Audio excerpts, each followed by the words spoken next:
This is the Loaded Radio Podcast.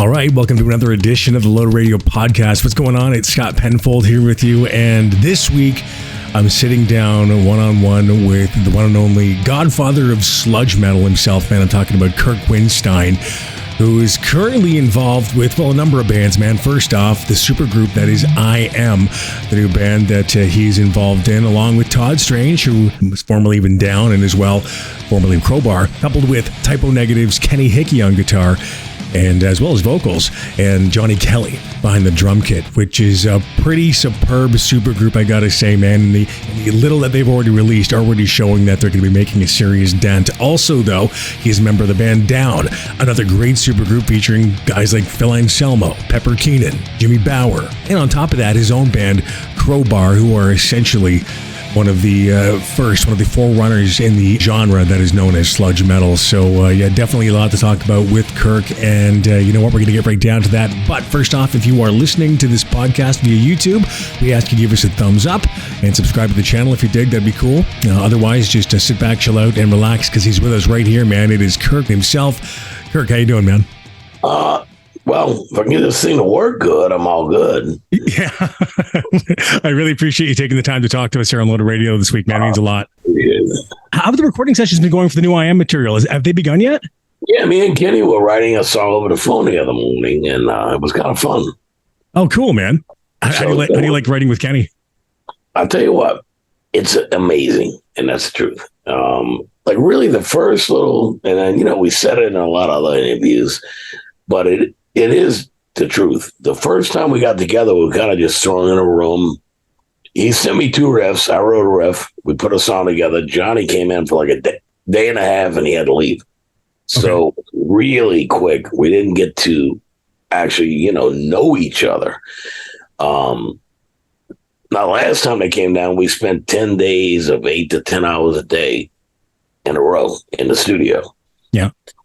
And that's when we really clicked, and we began to feed off one another. Like if he shows me a riff, I feel really confident in writing something off of that, and vice versa. If I write something, he's like, I like that, it's cool. Yeah. And I'm like, all right, let's make it a song. But it's really grown from kind of I guess in the beginning, maybe it being a little bit, I don't want to say uncomfortable, but maybe just, you can't just throw 4 guys in a room and expect them to do something. Of course. But when we got together for the 10-day thing, we really hit it off. And I got to spend 3 days. I got to spend like a Friday, Saturday, Sunday with just me and Kenny, basically. And every time he wrote something, I would write something off of it, and vice versa. So, it works great. I mean, he's an amazing talent.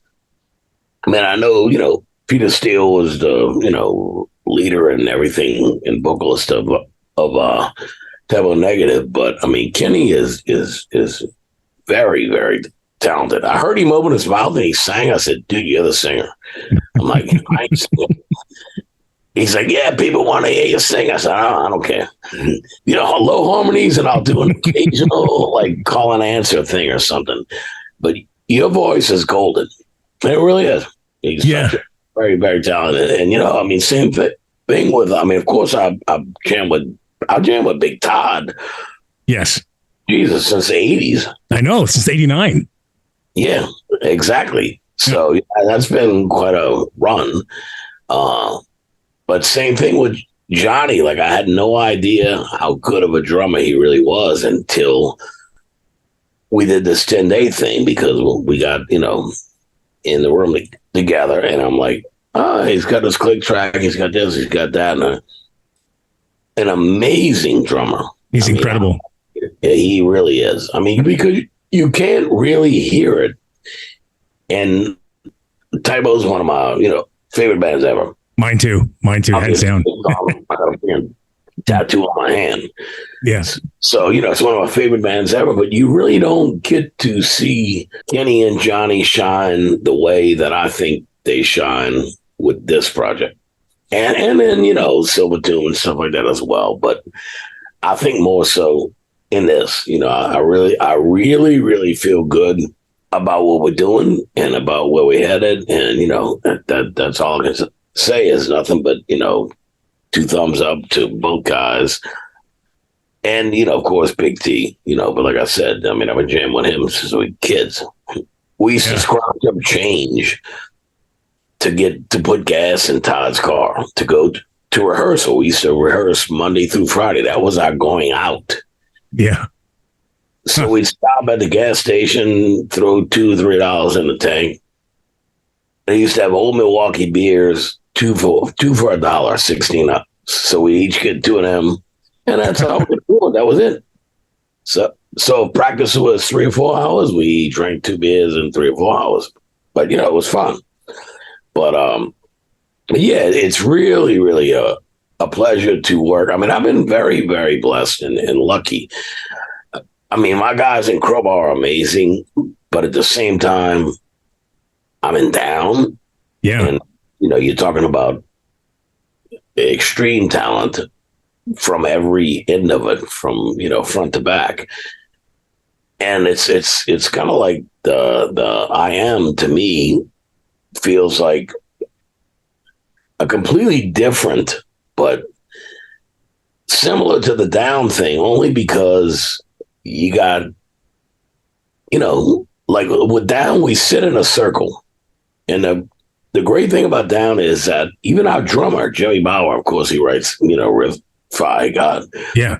When your drummer can play guitar and write riffs, you're really onto something, and that's where we're at with Down. And now I feel like, even if it's mainly me and Kenny, Big T came up with a riff and we wrote an entire song off of it.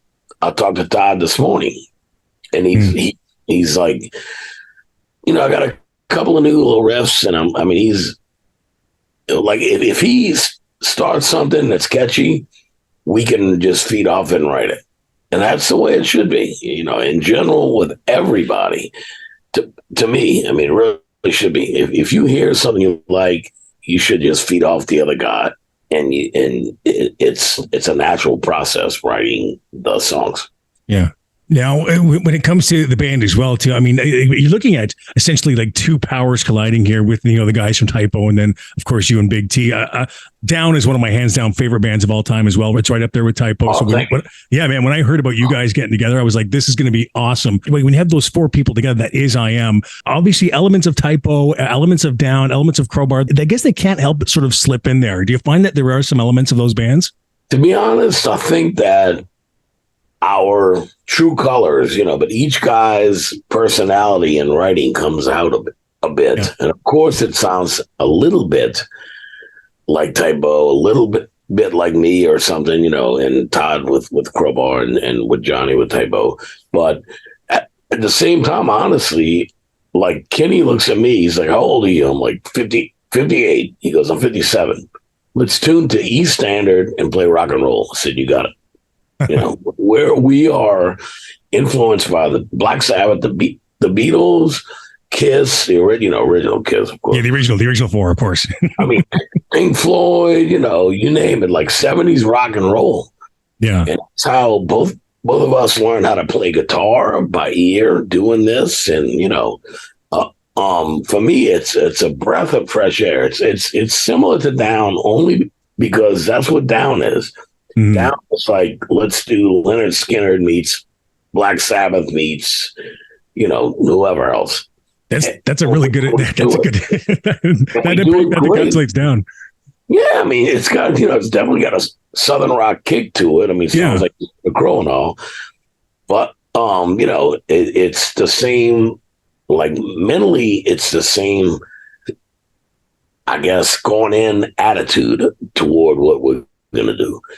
And that is, we are going to take our influences from when we were kids that made, Ace really made me and Kenny pick up a guitar. So we might not sound like Kiss, but Ace influences, Yeah, absolutely. We do it, and it feels natural. It feels, even though it's kind of high strung because we're, bouncing off each other and it's like butting heads occasionally. Not as much as that down, but but then again, we haven't done as many sessions as down has, Right. Because me and Pepper come from two different schools, and Phil comes from a kind of more similar, I guess, to me. But it's just one of those things. But I feel comfortable, and I think we're on the right path with the I Am thing. It feels natural to write songs with these guys, and that all four of us together make it special. And that's the same thing with CROWBAR, Down, whatever I might be in. It's like the four of us in a room together, magic happens, and I really love that. That's awesome, man. But you did bring up Down. What's the status with Down? I mean, obviously Phil is kind of busy with things, but what's going on with Down? Is there been any talk with the guys? I talked to Phil a pretty good bit, and we're all going to go out to his house and his property later this month when Kenny and Johnny and Big T get in, and he kind of does like a little Halloween thing or whatever. Yeah. So we're going to do that, but Phil's attitude is kind of just like, look, fellas, I'm doing what I'm doing. I love it. We're killing it. And boy, are they. I had the pleasure of playing with Pantera in Poland. Yeah. In early June. It was unbelievable. I mean, I laughed, I cried, I just couldn't, my emotion was something else because I was very tight with Dimebag, Yeah. It's real. What they're doing is real. But what Phil says, hey, man, in the big picture of things, dude, I really don't have a band. I'm doing a Pantera reunion thing. And of course, they're going to do it as long as they can. I mean, I don't blame them. Who would, You do what you got to do. And I mean, they're killing it. They're doing it heartfelt for the right reasons. And I love it, Yeah. But I mean, whenever he is, like he said, look, you other guys, and I talked to Pepper about 2 or 3 days ago. I think he's got a few shows in early November with COC, and then he's off for a while. Like CROWBAR's next gig is in Ireland in late February, so we're off for a good bit. Okay. And the thing, like I said earlier, is when you got 5 guys, well, Phil, of course, will be kind of out of the picture for now. But, me, Pepper, Jimmy, and Pat in a room together, when you got all these guys writing riffs off of each other, and that's the way I like to write. I like to write spontaneously, off the cuff. I don't like to, okay, this is my new song, boom, here y'all go, or whatever. I like to write off the cuff, on the spot. I feel what the other guys are giving me vibe-wise and whatnot. And we kind of do the same thing with Down as we do with I Am. And that, to me, it's just a winning formula. It really is. So you're saying that there could possibly be some new Down music coming out in 2024, possibly? I hope. To be honest, it's like we talked about doing like a cover song EP. Oh, cool. But we, threw around like 100 songs, and we can't pick and choose any of them. So to me, it's easier to just go, hey, guys, let's get in a fucking room and just write some shit, and come out and, with 6 songs and do an EP. So I hope that that's what happens, But yeah, I mean, as soon as Phil, and I mean, I to be honest, I mean, I don't know, and this is not from Phil or Rex or anything. This is just, they can do this forever. Like as far as festivals in South America, Europe, and whatnot, they can always go do a weekend or 2 in the summer here and there between Zach and, Charlie's, whatever they're up to with, with the bands. Yeah. So I hope that they do. I hope they do it forever. Yeah. But basically, when we got down together in 1991, that was the first demo tape. We wrote Bury Me in Smoke, Temptations and Wings, and Losing All in a day. Wow. We recorded, Phil sang, we mixed it on a 4-track or some shit, and that was it. Phil flew back to Texas, and Pepper flew back to North Carolina with COC out there at the time. So when we got together, we always joked, but it's no longer a joke, that this is the kind of band we can grow old with. It doesn't matter what we look like. We can be fat. We can be bald. It doesn't. We're not attracting 18-year-old girls. You know, if they want to be a fan of the music, great. You know, so if you're a Swiftie fan, hey, more power to you. It's all good. Yeah, whatever. But that was not our intention, and it's kind of ironic or whatever that it's kind of come full circle where we see ourselves going, hey guys, you know, we're closing in on mid-50s to 60s. You know, this is a band that we can actually do and kill it and retire with it, maybe, you know. So yeah. that's what I personally believe is going to happen. And I hope that you know, in the near future, that's what happens, and we're able to do more down in, say, 20, 24, 25, whatever. No, but there's no time limit on anything. I mean, Phil's doing what he's doing, and God bless him for that. And I'm so proud of him. I really am. But now, what's the status of Kingdom of Sorrow? You and Jamie, that was a great project. Anything going on there? He always says, talk to Kirk. I always say, talk to Josta. So I'm up for it, man. Ain't no doubt. I'm totally up for doing Kingdom. I love the band. It's great music. Yeah. And I think, you know, before we call it a day with Kingdom of Sorrow, we would like to at least do one more record, you know, and maybe do a proper tour.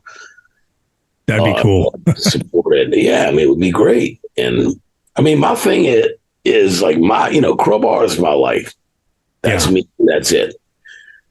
My side jobs, and I put the jobs in my job, is down.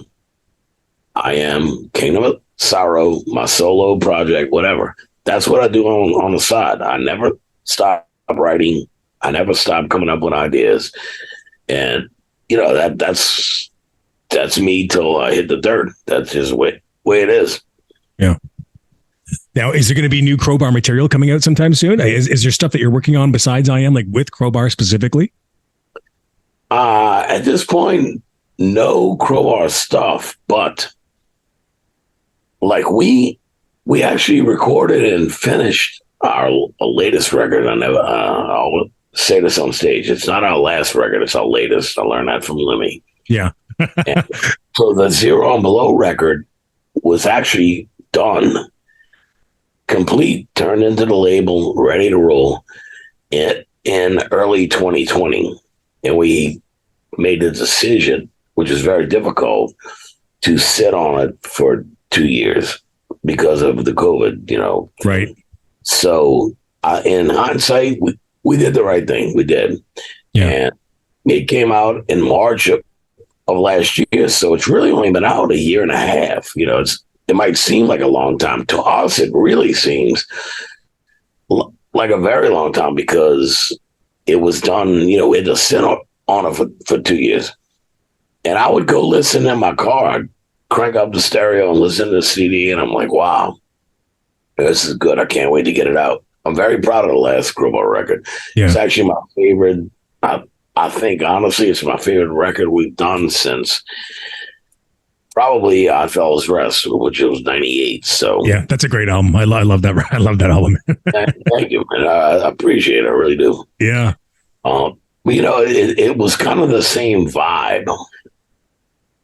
Mm-hmm. I told the guys, I said, look, you know, we need to go back to where CROWBAR started. And we added a lot of just little, I guess you call it like turnaround pieces or whatever, you know, between riffs and stuff.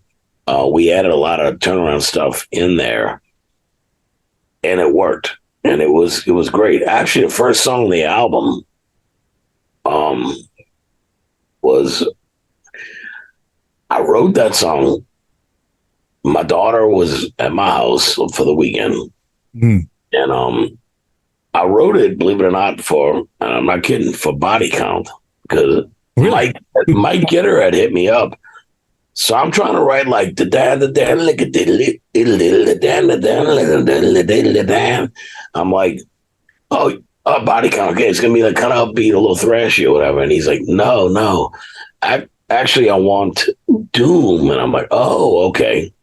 So by the time I had written some doom riffs and things, and one of those turned into a song as well on the Crowbar, and it came out great. I was talking to, I believe his name is Vincent, the bass player for Body Count, and he's kind of, I guess, the music leader of the band. Yeah. But by the time I sent stuff out, he's like, "Dude, we're already done with drums." So that's it. But it's the truth.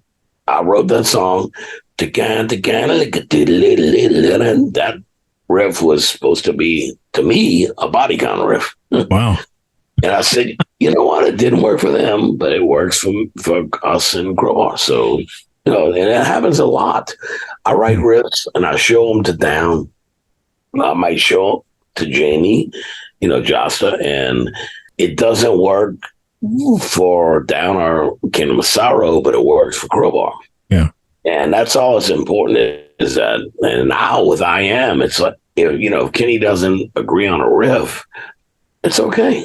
One of my bands will probably say, I like it, And if not, like, I'm not one of those guys that has ever, and it's the truth, I've never written like songs. There's no like back secret catalog of riffs, songs, anything. If a riff's not good enough to make it on the album, why would you keep it, Yeah.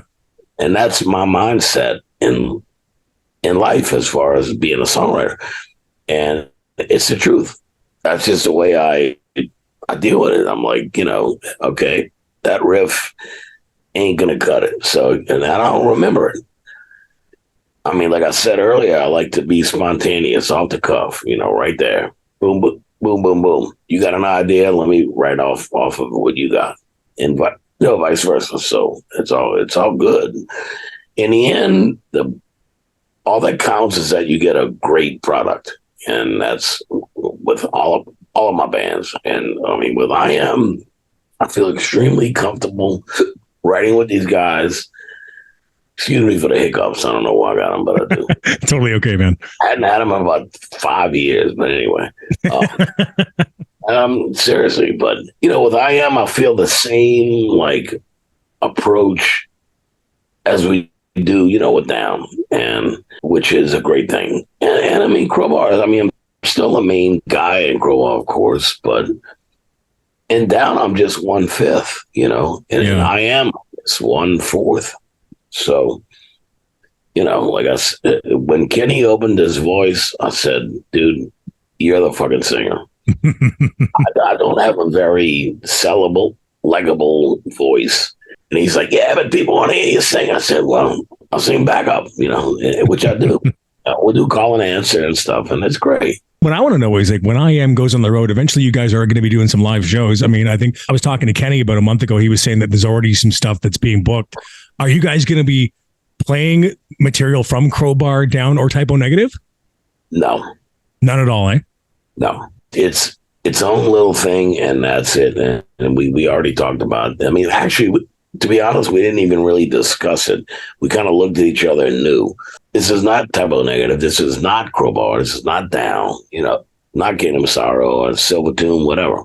Yeah. Seventh Void. This is our new project. So let's do it. I mean, we may have to do if we do an EP and we may have to do a couple of Sabbath covers or something to fill up a set, That'd be badass. I'm sure we'll be like an opening act, I would guess, for somebody big. But, if we're doing our own shows, it would be small clubs. And yeah, it would have to be just, we'd have to do something to fill up. If you got a 30-minute record and you're supposed to play an hour and 10 minutes, you got to do something. So yeah, we'll cross that bridge when and if we get to it, but I think we will get to it. After 10 days in a row of 8 to 10 hours a day, these guys are now my very close friends. And, not Todd, of course, is excluded from that, but, Kenny and Johnny are, and writing with them is just, it's a pleasure. It's a gift. It's great. And we just click, it's, we haven't really gotten into any heated arguments, which is very unlike that Down, where we fight constantly. Really? Oh my God, you have no idea. It's amazing because the product that comes out of Down, amidst all of that, the music is just so good, man. And it just hits me in that certain way, and I just love Down so much. So it's funny to hear that. The thing is, we've known each other since we're teenagers. So I'm 50. You've known Phil forever, right? Like since yeah. I've known Phil for about 40 plus years. Yeah. Wow. So, that's a lifetime, to a lot of people, unfortunately, but it is. To be honest, he's, let me word this correctly. He's probably the easiest because people, man, it must be tough, right? When Phil on someone, I'm like, no, he's actually the easiest person in the band because he's open to everyone's ideas. Like he'll go, oh, I don't like that or that, but I like that. Let's work on that piece, And like me and Pepper, to be honest, when I left Down or whatever, got kicked out, whatever they want to call it, doesn't matter. Okay. And 10 years ago, yep. We did 2 support tours with COC, and they were like 40-day long tours. We did one in January, February of, probably went into March actually, of 2019, like pre-COVID stuff. And then we did one in like August, September of 2019. And I really hung out with Pepper a lot. Mm-hmm. And it's because, to me, we weren't in the same band. We weren't doing business. We weren't whatever. But whatever it is, I really got very closer than I've ever been in my life, I would say, to Pep. And he's a great guy. He is.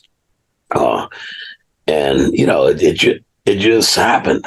And, after that, when I got back with Down, we just really connected better than we ever have. We were always friends, but it was a beautiful thing, wonderful thing to be able to do those tours. And I think we both learned a lot about each other as men, not to do anything to do with music. And, that's, as we get older in life, that's what's important is, I need to be me. He needs to be him. We are polar opposites, no doubt about it. But we work well together, and we both know that. And I love him. So it's great, That's awesome, Kirk. There's one thing I definitely wanted to ask you because, you were just so instrumental in what is known today as sludge metal. You are one of the forerunners, one of the godfathers of that genre. What would you consider to be 3 essential sludge metal albums, in your opinion? Anything by the early Melvins, period. Anything by early Melvins, eh? Yeah, like Gluey Porch Treatments, and what was the second one? I can't even think of it offhand. But like me and Jimmy Bauer used to listen to, and this is how we came up with CROWBAR. We would listen to Ozma. That's the second Melvin, I believe. Yeah. Jimmy had like a tape or a CD or something with Gluey Porch Treatments and Ozma, the first 2 Melvins. We would listen to that along with Trouble and St. Vitus, and then we'd put on Carnivore, Peter Steele's band before Typo. That's right. Yeah.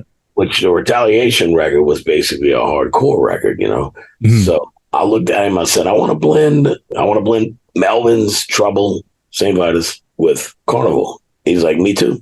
And he literally went, boom, boom, bato, boom, boom. And he started the drum beat for Waiting in Silence, the first song on the first CROWBAR record. Yeah. And I just went, bow, bow. It just clicked.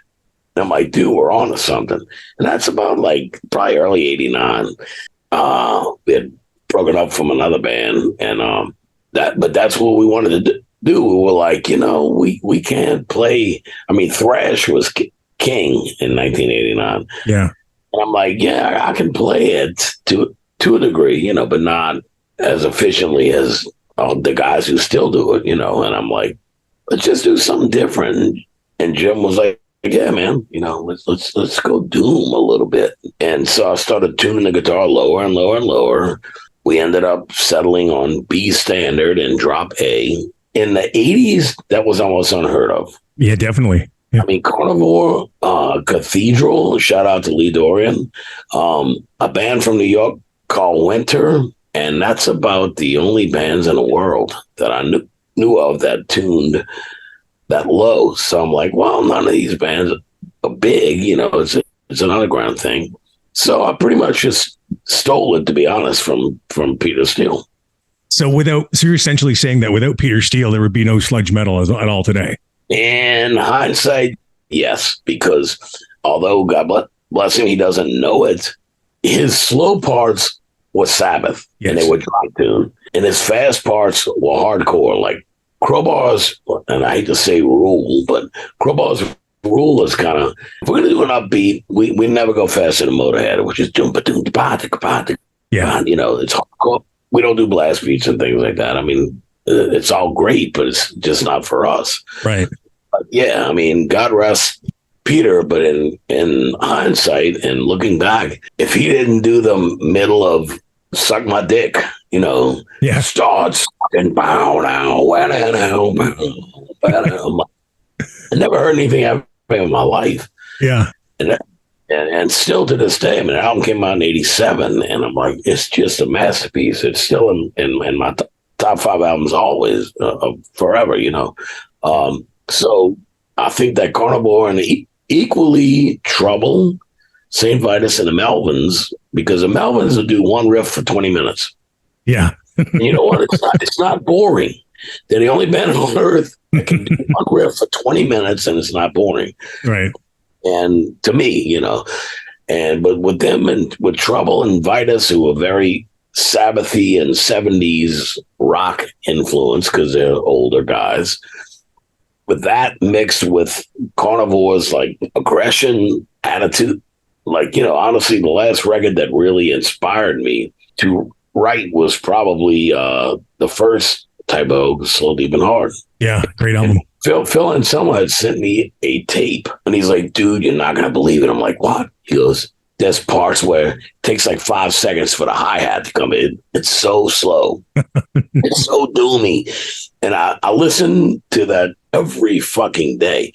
They weren't even called Typo Negative. They were trying to find a name. It was like Sub-Zero, Repulsion, whatever. And, and I guess Peter came up with the Typo Negative thing. But honestly, it's the truth. I listen to it every day, not nonstop.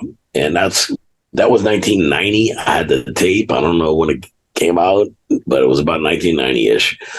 And, to this day, Retaliation and Slow, Deep, and Hard are still 2 of my favorite albums of all time. They're in my top 5. That's awesome. Again, thanks so much for your time today, man. And I can't wait to see I Am out there on the road. It's been such an honor talking to you today, my friend. It really has. Oh, thank you. I really appreciate it. Thank you, man. All right, that's Kirk Windstein, man. And the new band is I Am. Check out the track Dreams Always Die with the Sun, which is available to check out right now, man. The great sounding stuff from a really cool new band. The new single, Cryptonesia, is going to be available in the days ahead. So very cool there. New stuff from I Am as well. Down from CROWBAR, from Kingdom of Sorrow.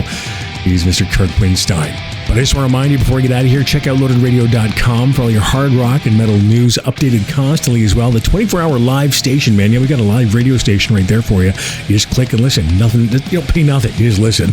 Past episodes of this podcast and as well the free Loaded Radio app. Get that on your device and you can carry us with us wherever you go. Okay, cool stuff there, man. Anyway, it's Scott Penfold, and I'll talk to you again next week on an all-new edition of the Loaded Radio podcast. Loaded Radio.